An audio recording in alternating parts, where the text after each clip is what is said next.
Tulog na ata yan, ha? So, hindi ka masyado makapa? Medyo tingala nyo?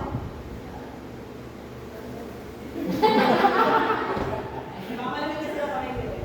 Tingala nyo lang. Then yung sa lalaki kasi madaling makita. Kasi alam sa apple yun yung palatandaan. Then left or right lang ng mga kapanya ko dyan. Babae, parang lang din naman. Basta sa may Hindi babae yung magmadam sa hapon. huwag masyado kasi pag dito wala kang makakapako talaga. So, dito lang. Kami lang po. Alam mo na. So, yung mas malapit po sa inyo. Ha? Bakit?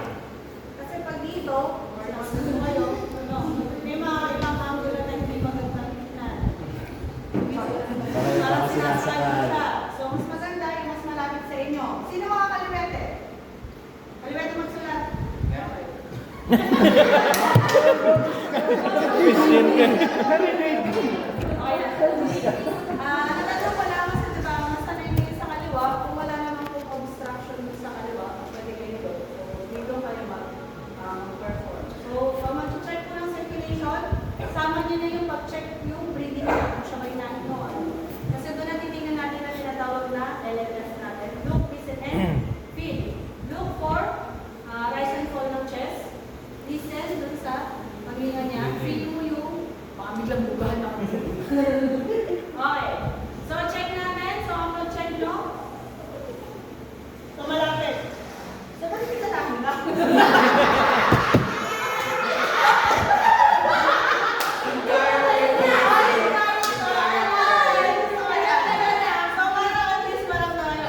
Ganun tagal na.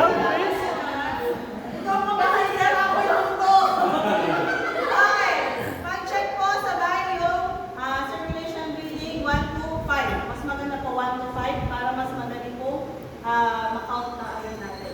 So bilang lang kayo, 1, 2, 3, 4, 5. So kung negative pa, negative breathing. So placement ulit kayo na mag-start na po tayo mag-CPR. So yung mga key points po pag sa CPR, mid lang po na sternum. Tumulo po natin ito. Pag sa lalaki, yung tapat lang po ng kulay, hindi lang po yun. Pero pag yung medyo malakas sa inyo or may sa mga kabayuhan, yung ribs po natin, diba yung dulo? Pag ginaba niyan, meron po parang hollow part dyan. Medyo lagyan niyo lang po ng mga dalawang daliri, tatabi po nun.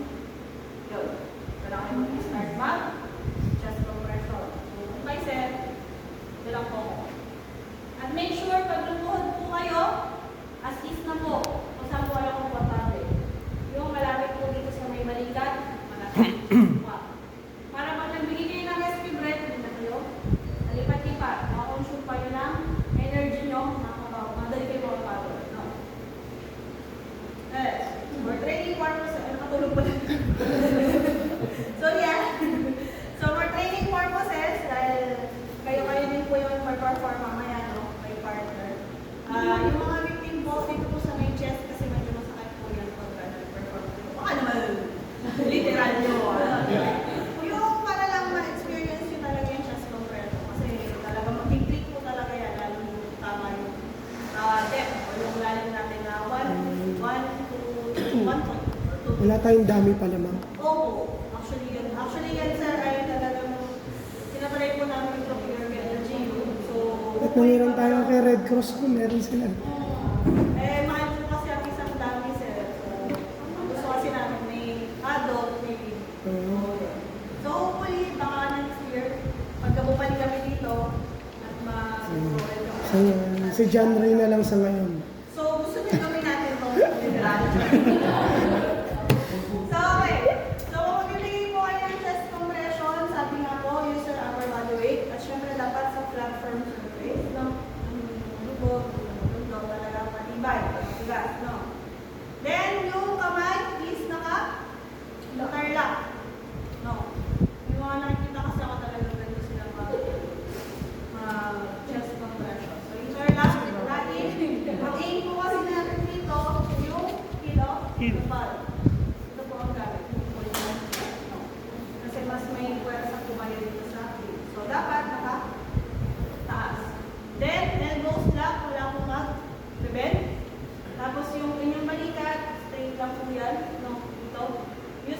body weight.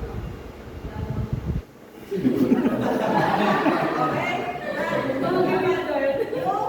Buong upper body weight. Okay po? Lambot pala balakang niyo ha. Okay. So,